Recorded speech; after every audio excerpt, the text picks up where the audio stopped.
நான் ஒரு பேமானிமா, நான் ஒரு புறம்போக்குமா. டீச்சர் ஸ்கூல்ல பாடம் நடத்தினா எப்படி இருக்கும்? குறிப்பா அவங்களோட கனவு லட்சியம் எல்லாமே பணக்கார பருப்பை கல்யாணம் பண்ணி பகட்டு வாழ்க்கையை வாழ ஆசைப்படுறதுல ஆரம்பிச்சு அதுக்காக இயற்கையா இருக்க மார்பகங்களை அறுவை சிகிச்சை மூலமா பெருசாக்கி அப்படிப்பட்ட பணக்காரங்களை மணக்க நினைக்கும் அழகான பெண் தான் இந்த பேட் டீச்சர். அந்த அறுவை சிகிச்சைக்காக பணத்தை சேர்க்கிற விதத்தையும் கடைசியில அந்த சிகிச்சையை செஞ்சுக்கிட்டாங்களா இல்ல கிடைச்ச வாழ்க்கையை வாழ்ந்தாங்களான்னு அடல்ட் காமெடியோட R-rated பிலிமா 2011ல ஜேக் காஸ்டனோட இயக்கத்துல கேமரூன் டயாஸ் மற்றும் ஜஸ்டின் டிம்பர்லேக்கோட நடிப்புல வெளிவந்த பேட் டீச்சர் படத்தை பத்தி பார்க்கலாம் வாங்க.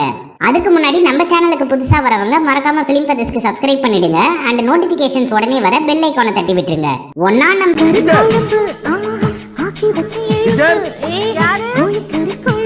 நம்ம சோம்பேறி டீச்சரான எலிசபெத் ஹால்சி 7வது படிக்கிற பசங்க ஸ்கூல் டீச்சரா இருக்காங்க. அவங்களோட மிடில் கிளாஸ் வாழ்க்கையும் ஸ்கூல் வேலையும் ராஜினாமா பண்ணி ஒரு பணக்கார பருப்போட வாக்கப்பட போறதால ஸ்கூல்ல இருக்கிற மொத்த டீச்சரும் அவங்கள பாராட்டி $37 gift கூப்பனை கொடுத்து பேச சொன்னா பசங்களை பத்தி துளி அளவு கவலைப்படாதவங்க அவங்கள மிஸ் பண்ணுவேன்னு பத்தையா போய் சொல்றாங்க. அது மட்டும் இல்லாம எவன் எப்படி போனா என்னன்னு எந்த வாத்தி கூடயும் பெருசா சகஜமா பழகாதவங்க அவங்க கூட நெருங்கின நண்பரா இருக்கணும்னு ஆசைப்படுறேன்னு வாய்க்கு வந்ததை அடிச்சு விட்டு ஆனந்தமா அவங்க திங்ஸை எடுத்துட்டு பெஞ்ச் கார்ல கண்மூடித்தனமான ஸ்பீட்ல கிளம்பி அவங்க ஃபியான்சே வீட்டுக்கு வந்து சேர்றாங்க. உள்ள வரும்போதே காலையில கசமசா பண்ணலாம்னு கத்திட்டே வந்தா பணக்கார புள்ள அவங்க அம்மா கூட உட்காந்துட்டு இருக்காரு. உடனே அவங்க வாயை கட்டுப்படுத்தி என்னம்மா எப்படி இருக்கீங்க, என்ன சூட்கேஸ் எல்லாம் பேக் பண்ணி வச்சிருக்கீங்கன்னு கேட்க பையன் பதுசா பேசினாலும் கடும் கோபத்துல இருந்த அம்மா என் பிள்ளைய விட அவன் பணத்து மேல ஆசைப்பட்டு வந்தவளை மருமகளா ஏத்துக்க என்னால முடியாது கிளம்பு வெளியிலன்னு கத்துனதும் உண்மையான காதலை கொச்சப்படுத்தாதீங்கன்னு ஆல்சி சொல்றாங்க. சரி அவன் பிறந்த நாள் எப்பன்னு சொல்லி உன்னோட காதலை புரிஞ்சுக்கிறேன்னு அம்மா கேட்க எல்லா நாளும் பிறந்த நாள் தான், இதுல எந்த நாள் சொல்றதுன்னு யோசிச்சு ஹால்சி முழிக்க இன்னைக்குதான் மூதேவி அவன் பிறந்த நாள்னு அம்மா சொல்றாங்க. ஐயோன்னு ஆரம்பிச்சு ஐயா அதுக்குதான் இந்த கிஃப்ட் கூப்பனு காலை கசமுசா எல்லாம்னு சொல்லி ஹால்சி மழுப்ப என்னோட மணியை பார்த்துதான் மாமானு குட்டியா இனிமே என் மூஞ்சில முழிக்காதுன்னு சொல்லி வெளியே அனுப்பிடுறாரு பணக்கார ஃபியான்சே. இந்த சம்பவம் எல்லாம் முடிஞ்சிருச்சுங்களா? நான் ஒண்ணும் பாக்கலீங்க. நடந்து 3 மாசம் கழிச்சு காஸ்ட்லி பெஞ்ச் கார் மாதிரி சோப்பு டப்பா கார்ல வந்து திரும்ப அவங்க ரிசைன் பண்ணிட்டு போன ஸ்கூல்ல டீச்சரா சேர்ந்து பிடிக்காத வேலையை பார்க்க வந்தா எதிர் கிளாஸ் டீச்சரா இருக்கிற ஏமி நின்னு போன கல்யாணத்தை பத்தி கேட்டதும் என்னோட ஃபியான்சே ஒரு ஆம்பளை கூட தகாத உறவை வச்சிருக்கிறத நான் பார்த்துட்டேன், அதான் கல்யாணத்தை நிறுத்திட்டேன்னு வாய்க்கு வந்ததை அடிச்சு விட்டு கடுப்புல போய் அவங்க கிளாஸ் ரூம்ல உட்காந்த ஹால்சி எந்த சைஸ்ல மெருகேத்தலாம்னு புக்கை பார்த்துட்டு இருக்கும்போது ரூல்ஸுக்கு பயந்த லின் அவங்கள சாப்பிட கூப்பிடுறாங்க. நான் வரலன்னு ஹால்சி சொன்னதும் என்னோட ட்ரீட்னு லின் கூப்பிட ஓசில சோறு சாப்பிட கசக்குமான்னு யோசிச்சு ரெஸ்டாரண்ட்ல சாப்பிடுறப்போ இந்த 3 மாசத்துல ஏகப்பட்ட பணக்கார பப்புக்கு போய் வலை போட்டாலும் உள்ள வர சொரா மீன் எல்லாம் ஒரு நாள் காஜிக்கு தான் சிக்குதுங்களே தவிர காலம் ஃபுல்லா வாழ ஒருத்தனும் சிக்க மாட்டான். அதான் என்னோட ஸ்மால் சைஸ் நெஞ்ச பஞ்சு போல பெருசாக்க சர்ஜரி பண்ண போறேன், அப்பதான் பார்பி பொம்மை போல இருப்பேன்னு மனசுல இருந்த பாரத்தை இறக்கி வைக்கிறாங்க ஹால்சி. அதை கேட்ட லின் டீச்சர்ஸ் மீட்டிங் அட்டென்ட் பண்ண பிடிக்கலனாலும் திட்டுவாங்களோன்னு பயந்து கிளம்புறாங்க. அந்த ஐயோ இந்த ஆளு டீச்சரை வச்சிருக்காண்டோ. வீக்கெண்ட் ஹால்சி மார்க்கமா ட்ரெஸ் பண்ணி பப்புல பணக்காரங்களுக்கு வலை வீசும்போது ஒருத்தர் வாண்டடா வந்து பழகி பார்க்கலாமான்னு கேட்டதும் கையில போட்ட வெட்டிங் ரிங்க கழட்டி வச்சா உன்னை சிங்கிள்னு நம்பிடுவேன்னு பாத்தியா, ஓரமா போய் நின்னு குச்சி வச்சு சப்பிட்டு உன் பக்கத்துல சிங்கிளா நிக்கிற ஆளு கூட மிங்கிள் ஆகிற வேலையை நான் பாத்துக்கிறேன்னு சொல்லி அனுப்பிட்டு இவர் கூட நெருங்கி பழக ஆரம்பிக்கும் போதுதான் மனுஷன் பணக்காரன் இல்ல கம்பெனில ட்ரைனிங் ஸ்டாஃபா இருக்கிறாருன்னு அதை முடிச்சிட்டு ஸ்கூல்ல சேர்ந்து சுழுகெடுக்கிற டீச்சர் ஆக போறாருன்னு சொன்னதும் கரும்பு முடிச்சவனேன்னு சொல்லி கழட்டி விட்டு அடுத்த ஆளை எதிர்பார்த்து உட்கார்றாங்க.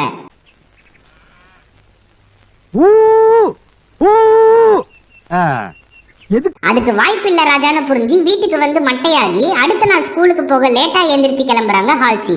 அன்னைக்கு ஸ்கூல்ல பசங்கள்லாம் வாய பொழுகிற அளவுக்கு வினோதமா பாடம் நடத்துறாங்க ஏமி. அதே ஹால்சி கிளாஸ்ல மாடல் ஆகணும்னு பீத்திட்டு இருக்க பொண்ணை மடக்க நினைக்கிற சுமார் முஞ்சி குமார கலாய்கிறாங்க கடைசி பெஞ்சு புள்ளிங்கோ. அப்போ அறபோதையில உள்ள வந்த ஹால்சி லைட் ஆஃப் பண்ணி கதவை சாத்திட்டு டெஸ்க்ல வந்து உட்கார எப்பவும் போல பெஞ்சு பொண்ணு அம்மா கொடுத்த பிஸ்கெட்டை மிஸ்ஸுக்கு தந்து காக்கா பிடிக்க நினைச்சா அதை ஒரு கடி கடிச்சு பார்த்துட்டு கரும மாட்ட இருக்குன்னு மூஞ்சிக்கு நேரா சொல்லிட்டு பசங்களுக்கு பாடம் நடத்தாம படத்தை போட்டு காட்டி படுத்து தூங்குறாங்க ஹால்சி. அன்னைக்கு லஞ்ச் பீரியட்ல பசங்க பண்ற கலாட்டாவை கண்டுக்காம தலைவலியில உட்காந்துட்டு இருக்க ஹால்சி கிட்ட பீட்டி வாத்தி கல்யாணம் நின்னு போனதை பத்தி கேட்டா மாப்பிள்ள நாய் கூட நடுசாம பூஜையில இருந்ததை நான் பாத்துட்டேன்பா, அதான் கல்யாணத்தை நிறுத்திட்டேன்னு சாக்க சொல்றாங்க ஹால்சி. சரி நம்ம வேணும்னா பூஜை பண்ணலாமான்னு பீட்டி வாத்தி கேட்க என் வித்தையெல்லாம் வாத்தி கிட்ட காட்டுறது இல்லப்பான்னு அனுப்பி வைக்கிறாங்க ஹால்சி. அடுத்து 7:30 ஏமி வந்து லஞ்சில பசங்களை கண்காணிக்கணும். அது மட்டும் இல்லாம உங்க கிளாஸ்ல இன்னைக்கு படத்தை காட்டி பாடம் நடத்தீங்களாமேன்னு நிக்கலா கேட்டதும் செம்ம கடுப்பான ஹால்சி, என்ன கோளாறு கொடுக்குறியா மண்ட பத்திரம்னு மிரட்டுறாங்க. நான் ஃப்ரெண்டா இருக்க தான் பாக்குறேன், நீங்க தான் தப்பா பாக்குறீங்கன்னு ஏமி சொல்ல, அப்ப சரி எனக்கும் சேர்த்து பசங்களை பாத்துக்கிற வேலையை நீயே பாத்துக்கோன்னு சொல்லிட்டு வெளியே வந்தா எதிர்க்க அழகான ஒருத்தர் ஹால்ல நின்னுட்டு எங்க போகணும்னு முழிச்சிட்டு இருக்கிறத பார்த்துட்டு அவர்கிட்ட வழிஞ்சு பேசி என்ன எதுன்னு கேட்க, அவர் பேர் ஸ்காட் ஏகே ஜஸ்டின் டிம்பர்லேக்னும் புதுசா வந்திருக்க சப்ஸ்டிடியூட் டீச்சர்னு சொல்றாரு. அவரோட காஸ்ட்லி வாட்சை பார்த்து விசாரிக்கும் போது அந்த கம்பெனியை அவங்க தாத்தா தான் ஆரம்பிச்சாருன்னு மனுஷன் பசையுள்ள பார்ட்டி தான் தெரிஞ்சுட்டு கப்புன்னு அமைங்கி போட அவருக்கு வழி காட்டுறா போல குடும்பத்தை பத்தி கேட்க, இப்பதான் அழகான பொண்ணு கூட லவ் புட்டுக்குச்சின்னு சொல்லி வால்பேப்பர்ல வச்சிருக்க அவங்க போட்டோவை ஸ்காட் காட்டினதும் அவங்களோட பறந்து விரிஞ்ச மனசை பார்த்து வாயடைச்சு போய் நிக்கிறாங்க ஹால்சி. அன்னைக்கு சாயந்தரமே அறுவை சிகிச்சை பத்தி விசாரிச்சு சாம்பிளுக்கு ஆபரேஷன் பண்ண பீஸை தடவி பார்த்து குஷியாகி அதோட செலவை கேட்டா கிட்டத்தட்ட $10,000 சிரிச்ச முகத்தோட டாக்டர் சொன்னதும் பசங்களுக்கு பாடம் நடத்துற டீச்சருக்கு எதனா இறக்கம் காட்டக்கூடாதான்னு ஹால்சி கேட்க, இறங்க கூடாதுன்னு தான் இந்த காசு எப்படி வசதின்னு டாக்டர் சொன்னதும் வேற வழி இல்லாம அப்பா கிட்ட ஆரம்பிச்சு பாட்டி வழியில வந்து கடைசியில கழட்டி விட்ட ஃபியான்சே வரைக்கும் என்ன விட்டு போட்டாலும் அம்மன் ஜல்லி தரலன்னு ஃபீல் பண்ணி உட்காரும் போது அவங்க ரூம்மேட்டா இருக்கிற சப்பி சின்ராசு அரை பாட்டில் சரக்கு கொடுத்து மனசை தேத்திட்டு கிளம்புறாரு. அடுத்த நாள் படம் போட்டு கிளாஸ் முடிஞ்சதும் எல்லாரும் கிளம்ப நம்ம பையன் சுமார் மூஞ்சி குமார் அழகான பொண்ணு கிட்ட பேசுறதுக்கு தயங்குறத பார்த்துட்டு கண்டுக்காம இருந்த ஹால்சி கிட்ட ஒரு பொண்ணு ஸ்கூல்ல நடத்துற கார் வாஷ் பத்தியும் அதுல போன வாட்டி $7,000 வரைக்கும் கலெக்ட் பண்ணோம்னு சொல்லி கூப்பிட்டதும் ஆட்டைய போடுறா பாண்டின்னு முடிவு பண்ணி பிரின்சிபல் ரூமுக்கு வந்தா மார்க்கமான புக்ஸை ஸ்கூலுக்கு கொண்டு வந்த பையன் கிட்ட அதை புடுங்கி வைக்கிற வேலையை பார்த்துட்டு இருக்காரு. அப்போ ஹால்சியை பார்த்து கடந்த ஒரு வாரமா உங்க கிளாஸ் ரூம்ல படம் பார்க்குற சத்தம் வருது, என்ன விஷயம்னு பிரின்சிபல் கேட்டதும் இப்பெல்லாம் படத்துல தான் சார் எல்லா விஷயமும் காட்டுறாங்க, அதான் பிள்ளைங்களுக்கு கருத்துள்ள படமா போட்டு காட்டுறேன்னு ஹால்சி சொல்றதை கேட்டு ஆஹான்னு சொல்ல அவர் ரூம் ஃபுல்லா இருக்கிற டால்பின் பொருட்களை பார்த்து மனுஷனுக்கு டால்பின்ஸ்னா உசுருன்னு புரிஞ்சு அதை பத்தி பேசி மனுஷனை கைக்குள்ள போட்டதும் சகஜ நிலைமைக்கு வந்த பிரின்சிபல் கிட்ட கார் வாஷை எடுத்து நடத்த பர்மிஷன் கேட்டதும் ஏமி தான் வருஷம் அதை நடத்துறாங்க, அது எப்படி உங்ககிட்ட தர முடியும்னு பிரின்சிபல் சொல்ல அவங்க தான் எல்லா பொறுப்பையும் ஏத்துக்கிறாங்கல்ல, இதையாச்சும் நான் பாத்துக்கிறேனேன்னு கேட்டு பொறுப்பை வாங்கினதும் கார் வாஷ் பண்ண வாங்கன்னு பசங்க போர்டு பிடிச்சி நின்னா ஒரு பயம் வராம இருக்க ஜட்டியா ஷார்ட்ஸானு தெரியாம ஒரு அண்டர்வேரும் தொப்புள் தெரிய தூக்கி கட்டின ஷர்ட்டும் போட்டு கார் வாஷ் பண்ண வேண்டிய இடத்துல ஹால்சி கவர்ச்சி வாஷ கண்ணில் காட்டினா பெருசுல இருந்து போலீஸ் வரைக்கும் வாயை பொழந்து வாஷ் பண்றதுக்கு தர வேண்டிய காசை விட டீச்சர் அம்மாவுக்கு தந்த டிப்ஸ் தான் அதிகமா இருக்கு. அங்க ஆடி கார்ல வந்த ஸ்காட் மட்டும் அவங்கள கண்டுக்காம கார் வாஷ பத்தி கேட்க, அதை விடுங்க இன்னைக்கு தண்ணியோட சேர்த்து தண்ணியும் அடிக்க ஹால்சி கூப்பிட்டதும் இறுக்கமான மனநிலைமையில இருந்து வெளியானதும் தெரிக்க விடலாம்னு சொல்றாரு ஸ்காட். ஒரு வழியா வாஷ் முடிஞ்சதும் டிப்ஸா வந்த காசையும் வாஷ்க்கு வந்த காசையும் ஹால்சி பிரிக்கிறத பார்த்த ஏமி அடுத்த நாள் ஸ்கூல்ல பிரின்சிபல் நிம்மதியா இடமான பாத்ரூம்ல படிச்சுக்கிட்டே பேலும்போது ஜென்ஸ் டாய்லெட்னு கூட பார்க்காம உள்ள வந்து ஹால்சியை பத்தி வத்தி வைக்க ஆரம்பிக்கிறாங்க. ஏமா நீ வேற ஆய் போற இடத்துல ஆய்வு நடத்த சொல்றேன்னு உனக்கு அறிவே இல்லையா? அது மட்டும் இல்ல அந்த டீச்சர் கார் வாஷ் மூலமா $7,000 கலெக்ட் பண்ணி கொடுத்திருக்காங்க, தேவையில்லாம தப்பா பேசாத கிளம்புன்னு பிரின்சிபல் சத்தம் போட்டதும் கடுப்புல இருந்து அங்க வெளியே போறப்போ எதிர்க்க வந்த ஹால்சியை வெறுப்பாவே பார்த்துட்டு போறாங்க ஏமி. அவங்கள கண்டுக்காம வந்த ஹால்சி கிளாஸ் ரூம்ல காட்டு வாசிங்க புக்கை கண்ணிமைக்காம பார்த்துட்டு இருக்க மெயின் எக்ஸாம் முன்னாடி வைக்கிற ரிவிஷன் டெஸ்ட் வைக்கணும்னு ஒருத்தங்க கொஸ்டின் பேப்பர் கொண்டு வந்து கொடுத்ததும் டெஸ்ட் வைக்கிறதே வேஸ்ட் பான்னு சொல்லி எதனா எழுதி கொடுங்கன்னு கொஸ்டின் பேப்பர் கொடுக்குறாங்க. அன்னைக்கு லஞ்ச் பீரியட்ல பசங்களை கவனம் செலுத்துற ஏமியை பார்த்து சரியான சொம்பையா இருப்பா போலன்னு லின் கிட்ட ஹால்சி சொல்லிட்டு இருக்க அங்க வந்த ஸ்காட்டை பார்த்து இவனை எப்படியாச்சும் உசார் பண்ணி ஆகணும்னு சொல்லி அவரை சந்தோஷமா வரவேற்கிறாங்க. அவர் கூட தனியா பேச லின்ன பால் டப்பி வாங்கின்னு வர அனுப்பிட்டு வழிய பேச ஆரம்பிக்கலாம்னு பார்த்தா எதிர்க்க வந்த ஏமி ஸ்காட்டு கிட்ட குஷியா பேசும்போது ஹால்சி வெறுப்பா வராங்க. அவங்கள மேலும் கடுப்பேத்த ஹால்சிக்கு மனசு பெருசா இருந்தாலும் வெளியே சின்னதா இருக்கிறதுனால அறுவை சிகிச்சை மூலமா அதையும் பெருசாக்க பாடுபடுறாங்கன்னு ஏமி கொளுத்தி போட்டதும் அவங்க விருப்பப்படி எது வேணுமோ செய்யலாம் அபார்ஷனை தவிர. சரி எனக்கு அல்ஜிப்ரா கிளாஸ் இருக்குன்னு சொன்ன ஸ்காட்டு கிட்ட ஏமி மொக்க ஜோக்க போட்டதும் ஸ்காட்டு குளிஞ்சி சிரிக்க ஆரம்பிக்கிறாரு. வேற வழி இல்லாம ஹால்சியும் கூட சேர்ந்து சிரிக்கிறாங்க. அன்னைக்கு சாயந்தரம் பேரண்ட்ஸ் மீட்டிங்ல பசங்களுக்கு ஸ்பெஷல் டியூஷன் வைக்கிறன்ற பேர்ல அவங்க அப்பா அம்மா கிட்ட காசை விட்டுறாங்க ஹால்சி. அது மட்டும் இல்லாம காயலாங்கடையில கேன் போட்டு பாக்கெட்டுக்கு மணி சேர்க்கிறாங்க. இது இப்படி இருக்க ஸ்காட்டுக்கு பிடிச்ச புக்கை கொடுத்து ஏமி அவரை கரெக்ட் பண்ணிடுறாங்க. இன்னொரு பக்கம் ஸ்கூல் வெளியே கார்ல உட்காந்து ஹால்சி டோப் படிச்சிட்டு இருக்க அவங்க கிளாஸ் பொண்ணு பிஸ்கெட் எடுத்துட்டு வந்து கொடுக்கும்போது கல்வி கத்துக்கிற இடத்துல கஞ்சா அடிக்கிறீங்களான்னு கேட்டதும் அது மருத்துவ மேரேஜ்வானாமா, டாக்டர் தான் அடிக்க சொன்னாருன்னு பிஸ்கெட்டை வாங்கி வச்சுட்டு அரசியல்ல நிக்கிற மாதிரி ட்ரெஸ் போட்டு அடி வாங்காம மாச சம்பளம் வாங்குற மாதிரி ட்ரெஸ் பண்ணுன்னு அட்வைஸ் பண்ணி அனுப்புறாங்க ஹால்சி. இப்படியே நாட்கள் செல்ல கிறிஸ்துமஸ் ஈவுக்காக ஸ்கூல் ஃபங்க்ஷன் வச்சு கொண்டாடும் போது பிடி சார் ஹால்சியை மடக்க விட்டு போட்டா அவரை மதிக்காம ஸ்காட் கூட குதூகலமா ஆடுறாங்க ஹால்சி. அப்ப அவங்க கிட்ட தனியா பேசணும்னு கூப்பிடுறாரு ஸ்காட். இன்னைக்கு ராவு பூஜை தான் எதிர்பார்த்த ஹால்சி கிட்ட நான் ஏமிய விரும்புறேன், நீங்க தான் அவங்களை கரெக்ட் பண்ண உதவி செய்யணும்னு ஸ்காட் கேட்டதும் செம்ம கடுப்பான ஹால்சி கோபத்தை கட்டுப்படுத்தி அவ ஒரே எண்ணத்தோட இணைஞ்சு வாழ்றதால உங்களை விரும்ப மாட்டா, உங்க காசுக்காக தான் நெருங்கி பழகிறா, நான் நெஞ்ச பெருசாக்கிட்டு வந்ததும் ஒன்னா சேர்ந்து நமக்கான பார்ட்னர்ஸை தேடுவோம்னு காட்டியும் கூட்டியும் கொடுத்து உற்சாகப்படுத்துறாங்க. அங்க இருந்து உள்ள வந்து பிடி வாத்தி கிட்ட புகை போடலாமான்னு கூப்பிட்டு சிவபானத்தை ருசிக்கும் போது கூட வந்த லின்னையும் வலிக்க சொல்றாங்க. அதனால ஒரு பஃப் அடிச்சுட்டு போதையாச்சுன்னு லின் கிளம்பினதும் இதுங்க ரெண்டும் வெள்ளாட ஆரம்பிச்சு மனம் விட்டு பேசுறப்போ பக்காவா இருக்கிறத பெருசாக்க நினைக்காதுன்னு சொல்றாரு பிடி வாத்தி. அடுத்த நாள் கிறிஸ்துமஸ்ன்றதுனால ஹூக்கா போட்டு உற்சாகமா இருக்கலாம்னு பார்த்தா லைட்டர் இல்லைன்னதும் கேஸ் ஸ்டவ்ல பத்த வச்சு புகை வராம இருக்க கடைக்கு வந்து பார்த்தா எல்லாம் பூட்டி இருக்கிறதால செம்ம கடுப்புல இருக்கும்போது சுமார் முஞ்சி குமாரோட வந்த அம்மா அவங்க குடும்பத்தோட கிறிஸ்துமஸ் கொண்டாட ஹால்சியை கூப்பிடுறாங்க. ஓசில சாப்பாடு கிடைக்குதுன்னு ஃபீல் பண்ணி அவங்க வீட்ல வந்து சாப்பிட்டா குடும்பமே பாட்டு பாடி வெறுப்பேத்துது. அதை கண்டுக்காம சாப்பிட்டு முடிச்சு கிளம்பலாம்னு பார்த்தா பையன் எழுதின கவிதையை கேட்டு போங்கன்னு அம்மா சொல்ல, வானமோ நீளம் நீதான் என் பாலம், உன் கனவு பாலத்துல ரெண்டு பேரும் கை கோர்த்து போவோமான்னு கன்றாவியான கவிதையை புள்ள சொல்ல அதை ரசிச்சு கை தட்டி உற்சாகப்படுத்துறாங்க அம்மாவும் சொந்தக்காரங்களும். அதை வெறுப்போட கேட்ட ஹால்சிய புள்ளைக்கு அட்வைஸ் பண்ண சொல்லிட்டு ஐஸ்கிரீம் எடுத்துட்டு வர குடும்பமே போனதும் அங்க இருக்கிற டால்பின் பொம்மைய பிரின்சிபலுக்கு தர லவுட்டிட்டு, தம்பி அந்த ஹைடெக் பொண்ண மடக்க இந்த மொக்க கவிதை எல்லாம் போதாது, அதுவும் இல்லாம உன்னெல்லாம் அவளுங்க மதிக்கவே மாட்டாளுங்கன்னு நிதர்சனமான உண்மையை எடுத்து சொல்றாங்க ஹால்சி. இப்படியே நியூ இயர் முடிஞ்சு ஸ்கூலுக்கு வந்தாலும் கிளாஸ் ரூம்ல சரக்க போட்டு நேரத்தை ஓட்டுறாங்க ஹால்சி. அன்னைக்கு டீச்சர்ஸ் எல்லாம் வாசிக்கிற பேண்ட பார்க்கலாம்னு லின் கூப்பிட்டு வரமாட்டேன்னு சொன்ன ஹால்சி கிட்ட பேண்ட்ல கிட்டார் வாசிக்கிறது நான் தான் ஸ்காட் சொன்னதும் தாராளமா வரேன்னு சொல்றாங்க. ஈவினிங் பார்ல நடக்கிற கான்செர்ட்டை லின்னு ஹால்சி பிடி வாத்தி 3 பேரும் சரக்கடிச்சிட்டு ரசிக்கும் போது லின்னை தூண்டி விட்டு காலம் போன கவுபாய்ஸ் கூட கோர்த்து விட்டு குஷிப்படுத்துறாங்க ஹால்சி. அவங்கள உசார் பண்ண பிடி வாத்தி என்ன விட்டு போட்டாலும் பப்பு வேவலன்னதும் விடாமுயற்சி விஸ்வரூப வெற்றின்னு சொல்லி மனசை தேத்திக்கிறாரு. அப்ப ஸ்காட் ஏமிக்காக அற்புதமான பாட்டு பாடி அவங்கள கரெக்ட் பண்ணிடுறாரு. அதால அழிஞ்சி குளிஞ்சி நிக்கிற ஏமியை பார்த்து வெறுப்பான ஹால்சி லின்னை கூட்டிட்டு அங்க இருந்து கிளம்பினதும் அவளை விட்டு தள்ளுப்பா, நடக்க போற எக்ஸாம்ல யாரு கிளாஸ் பசங்க அதிக மார்க் வாங்குறாங்களோ அந்த டீச்சருக்கு $5700 போனஸா தருவாங்கன்னு லின் சொன்னதும் சண்டால சிரிக்கி இப்ப சொல்றியேன்னு ஃபீல் பண்ணி படம் காட்டின பசங்களுக்கு பலவிதமா பாடம் நடத்த ஆரம்பிக்கிறாங்க ஹால்சி. அதுல எல்லாரையும் நிக்க வச்சு கேள்வி கேட்டு தப்பா சொன்னா ஏன்னு சொல்லி மூஞ்சி மேலேயே பந்த வீசி படிக்க வைக்கிறாங்க. அப்ப கரெக்டா ஒரு பையன் ஆன்சர் பண்ணதும் அவங்க மேல பால வீச கொடுத்ததும் அங்க வந்து பிடி வாத்தி மொக்கத்தனமா வீசாம வெறித்தனமா வீச சொல்லி ஹால்சி மூஞ்சிய பஞ்சர் ஆகுறாரு. அடுத்த நாள் டீச்சர்ஸ் ரூம்ல ஏமி ஸ்காட் கூட போன டேட்டிங்க பத்தி பெருமை பேசிட்டு இருக்க அங்க வந்து ஹால்சி அதை கண்டுக்காம வேலையில கவனம் செலுத்தவே நேரம் சரியா இருக்குன்னு சொல்றாங்க. அதை கேட்ட ஸ்காட் அவங்கள பாராட்டுறத வெறுப்போட பார்த்த ஹேமி ஹால்சிய பத்தி அவங்க கிளாஸ்ல பிஸ்கெட் கொடுத்த பொண்ணு கிட்ட இன்டர்னல் மார்க் போடுன எதனா தப்பான விஷயம் இருந்தா சொல்லுன்னு கேட்க கார்ல டோப் அடிச்ச விஷயத்த பொண்ணு சொன்னதும் அதை அப்படியே பிரின்சிபல் கிட்ட பத்த வச்சா லவுட்ன டால்பின் பொம்மைய ஹால்சி கிட்ட கிஃப்டா வாங்கின பிரின்சிபல் அவங்கள பார்த்து பொறாமையில பொங்காம பாடம் நடத்துற வழிய பாருங்க, ஏற்கனவே மூளை சூடாகி ஹாஸ்பிட்டல் போனது மறந்து போச்சான்னு பிரின்சிபல் சொன்னதும் மூஞ்சில விதவிதமா ரியாக்ஷன் கொடுத்த ஏமி அங்க இருந்து கிளம்புறாங்க. இன்னொரு பக்கம் எப்படியாவது போனஸ் வாங்கணும்னு துடிப்போட இருக்கிற ஹால்சி பசங்களுக்கு டெஸ்ட் வச்சா வாய்க்கு வந்ததை கையில எழுதி வச்சிருக்கிறத பார்த்துட்டு வெறுப்புல கத்தி எல்லாரையும் வெளியே அனுப்பிட்டு மாடல் கொஸ்டின் பேப்பரை பார்க்கும்போது அதோட அட்ரஸை எடுத்துட்டு ஃபைனல் எக்ஸாமோட கொஸ்டின் பேப்பரை உசார் பண்ண லீவ் போட்டு கிளம்புறாங்க.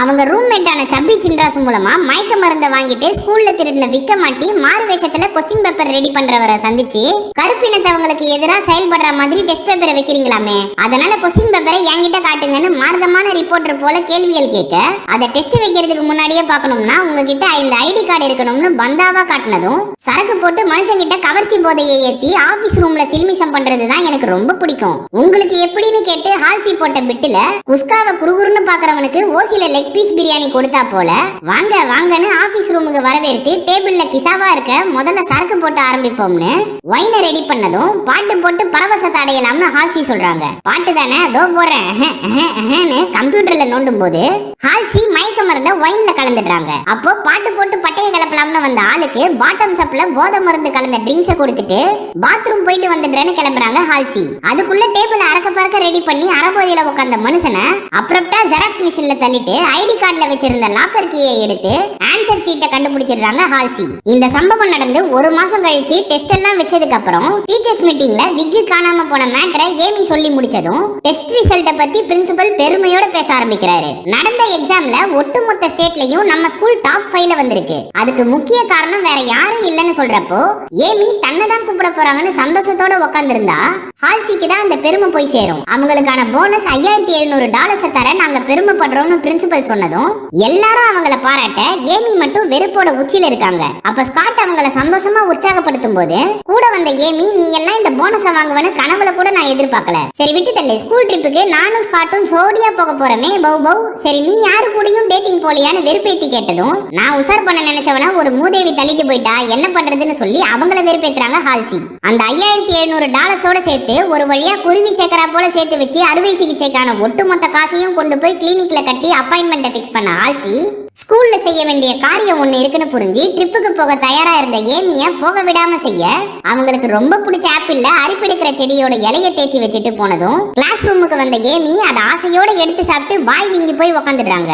அதனால அவங்களுக்கு பதில் ஹால்சி ஸ்காட் கூட அந்த ட்ரிப்புக்கு கிளம்புறாங்க. அதை பார்த்து வெறுப்பான ஏமி யாரும் இல்லாத ஸ்கூல்ல ஹால்சி கிளாஸ் ரூம் டெஸ்க்ல சர்ச் பண்ணி சிக்க வைக்க எதனா இருக்கான்னு தேடி பார்க்கும்போது லாக்கரை திறக்க முடியாம இருக்க ஹால்சி கிளாஸ்ல இவங்க டெஸ்க வச்சுட்டு அந்த டெஸ்கை இவங்க கிளாஸ் ரூமுக்கு கொண்டு வந்து சாவியை தொலைச்சா போல சீன் போட்டு ஒருத்தரை கூப்பிட்டு அதை உடைக்க சொல்லி திறந்து பார்த்ததும் அதுல காணாம போன விக்கும் அட்ரஸ் கிழிக்கப்பட்ட கொஸ்டின் பேப்பரும் கண்டுபிடிச்சி அந்த இடத்துக்கு போய் ஹால்சி மயக்கின ஆளை விசாரிச்சு உண்மையை தெரிஞ்சுட்டு ஆசை தீர பிரின்சிபல் கிட்ட இதை பத்தி வத்தி வச்சிடுறாங்க ஏமி. அதனால சூப்பரிண்டெண்டன்ட்ட கூப்பிட்டு விசாரிக்க முடிவெடுக்கிறாரு பிரின்சிபல். அப்பதான் ஏமிக்கு குளு குளுன்னு இருக்கு. அந்த பக்கம் ட்ரிப்ல ஸ்காட் கூட நெருங்கி பழகின ஹால்சி பேண்ட் போட்டு பரவச நிலைக்கு போகணும்னு விருப்பப்பட்ட ஸ்காட்டுக்கு வலிஞ்சு கொடுத்து போய் சம்பவம் பண்றதை ரெக்கார்ட் பண்ணி ஏமிக்கு வாய்ஸ் நோட்டா அனுப்பி வெறுப்பேத்துறாங்க. எல்லாம் முடிச்சிட்டு வெளியே வரும்போது எதிர்க்க வந்த பிடி வாத்தி கிட்ட சும்மா பேசிட்டு வந்தம்பான்னு ஹால்சி சொன்னதும் சரி சந்தோஷமா பேசுங்கன்னு சொல்லிட்டு போறத ஏக்கத்தோட பாக்குறாங்க ஹால்சி. அந்த பக்கம் ஹால்சி அனுப்பிச்சு வச்ச வாய்ஸ் நோட்டை கேட்டு செம்ம கடுப்பாவறாங்க ஏமி. அடுத்த நாள் ஸ்கூல் ட்ரிப்ல ஹால்சி கிட்ட கவிதை சொன்ன சுமார் முஞ்சி குமார் சூப்பர் பீஸ உசார் பண்ண பால்வாடியில ஒன்னா சேர்ந்து கை சப்பன விஷயத்துல இருந்து உச்சா போன விஷயம் வரைக்கும் சொல்லி ப்ரொபோஸ் பண்ணா அதை ஏத்துக்காம அந்த பொண்ணு கலாய்ச்சதும் பசங்க எல்லாரும் கூட சேர்ந்து கிண்டல் பண்றாங்க. அதனால பையன் ஃபீல் பண்ணி தனியா போய் தாரதாரியா கண்ணீர் விட்டு அழுதுட்டு இருக்கான். அவனை சமாதானப்படுத்த வந்த ஹால்சியை ஃபேஸ் பண்ண முடியாம என்ன தனியா விடுங்கன்னு சொல்லி நேரா போய் ஒரு வீட்ல மூச்சு வாங்கி உட்காந்துடுறான். அவன் பின்னாடியே துரத்திட்டு வந்த ஹால்சி அழகான பொண்ணுங்க எப்பவும் பசவுள்ள பார்ட்டியையும் பார்க்க முழுன்னு முரட்டுத்தனமாவும் இருக்க பசங்க பின்னாடி தான் போவாங்க. அது எழுதப்படாத விதின்னு அவங்களையும் நினைச்சு ஃபீல் பண்ணிட்டு உனக்கு ஸ்கூல்ல எந்த பொண்ணும் சிக்க மாட்டா, காலேஜ்ல தான் உனக்கு வாய்ப்பு இருக்குன்னு சமாதானப்படுத்திடுறாங்க. எல்லாம் சரி இப்ப நாங்க வந்தா பசங்க எல்லாம் கலாய்ப்பாங்களேன்னு சுமார் முஞ்சி குமார் சொல்ல ஃபேக்ட் தானே சொல்லி அவங்க உள்ளாடிய கழட்டி கொடுத்து போய் ஒரு காலேஜ் பொண்ண சம்பவம் பண்ணிட்டேன்னு சொல்லுன்னு அனுப்பி வைக்கிறாங்க. அப்ப மொக்கையா பார்த்த சுமார் முஞ்சி குமார ஷார்ப் சேகரா பாக்குறாங்க மத்த பசங்க எல்லாம். அதை பாராட்டி எனக்கும் எதனா கொடுத்தீங்கன்னா யூஸ் ஆகும்னு கேக்குறாரு பிடி வாத்தி. இதுக்கப்புறம் எதுவும் உள்ள போடலப்பான்னு சொல்றாங்க ஹால்சி. ஒரு வழியா சந்தோஷமா ட்ரிப்பை முடிச்சு ஸ்கூலுக்கு கிளம்புனா 7:30 ஏமி கார்ல வந்து பசங்க முன்னாடி ஸ்காட்டும் ஹால்சியும் பண்ண தப்ப சொன்னது மட்டும் இல்லாம கொஸ்டின் பேப்பர் திருடின சம்பவத்தை கண்டுபிடிச்சு பிரின்சிபல் கிட்ட சொல்லிட்டேன், நாளைக்கு நீ ஜெயிலுக்கு போக ரெடியா இருந்து மிரட்டிட்டு போறாங்க. அடுத்த நாள் காலையில ரூம்மேட்டான சப்பி சின்ராசு கிட்ட பாக்கெட் மணியோட சேர்த்து ஒரு என்வலப்ப கொடுத்து அனுப்பி கொஸ்டின் பேப்பரை பறி கொடுத்த காம கொடூரனை மிரட்டி அனுப்ப வைக்கிறாங்க ஹால்சி. அதை வாங்கிட்டு குட்டி ஸ்கூட்டில வந்த சின்ராசு கொஸ்டின் பேப்பர் ஆளு கார்ல மோதி கீழே விழுந்ததும் அக்கறையா தூக்கி நல விசாரிச்சா அவர் காரை உதச்சி என்வலப் பண்ணிட்டதும் அதை வாங்கி பார்த்த ஆளு ஜெராக்ஸ் மிஷின் மேல மல்டி எக்ஸ் போஸ்டருக்கு போஸ்ட் கொடுத்தா போல இருக்க ஸ்டில்ஸை எடுத்து வச்சிருக்காங்க ஹால்சி. அந்த பக்கம் கிளாஸ் ரூம்ல டெஸ்க் மாத்தினது தெரிஞ்சும் கண்டுக்காம விசாரணை குழு முன்னாடி கூலா வந்து உட்கார்றாங்க ஹால்சி. அங்க வந்த கொஸ்டின் பேப்பர் ஆளு நான் கொஸ்டின் பேப்பர் திருட போன மாதிரி கனவு கண்டம்பா, என்ன மன்னிச்சிடுங்க அறபோதையில உளறிட்டேன், என்னால ஒரு அப்பாவி டீச்சர் பாதிக்கப்படக்கூடாதுன்னு சொல்லிட்டு போறாரு. அப்புறம் என்னப்பா பஞ்சாயத்து முடிஞ்சது, பசங்களை படிக்க வச்சு மார்க் எடுக்க வச்சா அதை பாராட்டுறதை விட்டு சந்தேகப்படுறீங்க, ஒன்னும் சொல்றதுக்கு இல்ல. சரி நம்ம ஸ்கூல்ல போதை பொருள் யூஸ் பண்ற டீச்சர்ஸும் இருக்காங்க, அவங்களை என்ன பண்ண போறீங்கன்னு டேபிள மறைச்சு வச்சது புரிஞ்ச ஹால்சி ஏமிய கோத்து விடுறாங்க. அது தெரியாத ஏமி விசாரிங்க சார், அவங்கள பிடிச்சி ஜெயில போடுங்க சார்னு ஹால்சியை பார்த்து அழுத்தி சொல்றாங்க. உடனே போலீஸ கூப்பிட்டு மோப்ப நாயை வர வச்சு விசாரிக்க ஆரம்பிக்க நேரா ஏமி கிளாஸ்ல பூந்த நாய் டெஸ்க சுத்தி வருது. அதுல மறைச்சு வைக்கப்பட்ட போதை பொருளை எடுத்து ஏமி தான் குற்றவாளின்னு சொன்னதும் அது ஏன் டெஸ்க் இல்ல நான் தான் மறைச்சு வச்சேன்னு காட்டு கத்து கத்தினாலும் அதை கேட்டு போதை பொருளை யூஸ் பண்ணா இப்படிதான் பேச வைக்கும்னு ஹால்சி உசுப்பேத்தி விட்டதும் அவங்கள அட்டாக் பண்ண போன ஏமியை பிடிச்சி போலீஸ் கூட்டிட்டு போறாங்க. ஒரு வழியா பிரச்சனையும் ஆனுவல் எக்ஸாமும் முடிஞ்சு டீச்சர்ஸ் மீட்டிங் வச்சு ஏமியை கலாட்டா பண்ற பசங்க படிக்கிற ஸ்கூலுக்கு டிரான்ஸ்ஃபர் பண்ணி அனுப்புறாரு பிரின்சி. அதான் ஏமி போயிட்டால இனிமே நாம குஜாலா இருக்கலாம்னு ஸ்காட் ஹால்சி கிட்ட விட்டு போட்டா டைம் இல்ல தம்பின்னு கலாச்சிட்டு போய் பால் பொறுக்கிற பிடி வாத்திய சந்திச்சு ஒண்ணு சேர பேச ஆரம்பிச்சா நான் வேற ஒரு பொண்ணை விரும்புறேன்னு பிடி வாத்தி சொன்னதும் வாடி போன ஹால்சி முஞ்ச பார்த்து லொலாலைக்கு சொன்னேன்னு பிடி வாத்தி சொல்றாரு. உடனே அவர் அப்ரப்டா கிஸ் பண்ணி உண்மையான காதலை ஏத்துக்கிறாங்க ஹால்சி. சம்மர் லீவ்ஸ் முடிஞ்சு 3 மாசம் கழிச்சு மறுபடியும் ஸ்கூல் திறந்ததும் குஷியா வேலைக்கு வந்த ஹால்சி கிட்ட அறுவை சிகிச்சை பண்ணலையான்னு லின்னு கேட்க ஆண்டவன் கொடுத்த பேரிதா இருக்கும்போது நம்ம ஏன் பப்பாளிக்கு ஆசைப்படணும், அது மட்டும் இல்லாம என்ன புரிஞ்சுக்கிட்ட ஆளு கூட தான் வாழ்ந்துட்டு இருக்கேன்னு பிடி வாத்தியை பாக்குறாங்க ஹால்சி. ஆரம்பத்துல வாத்தியா இருக்க பிடிக்காம இருந்த ஹால்சி இப்ப பசங்களோட குறைகளை கேட்டு அவங்க எப்படி இருக்கணும்னு வழி நடத்துற கவுன்சிலர் பதவியை ஏற்று செயல்படுறாங்க. இதோட படம் முடியுது. தம்பி கூப்பிட்டியாப்பா? இல்லீங்களே, கூப்பிட்ட மாதிரி ஒரு வாடை வந்து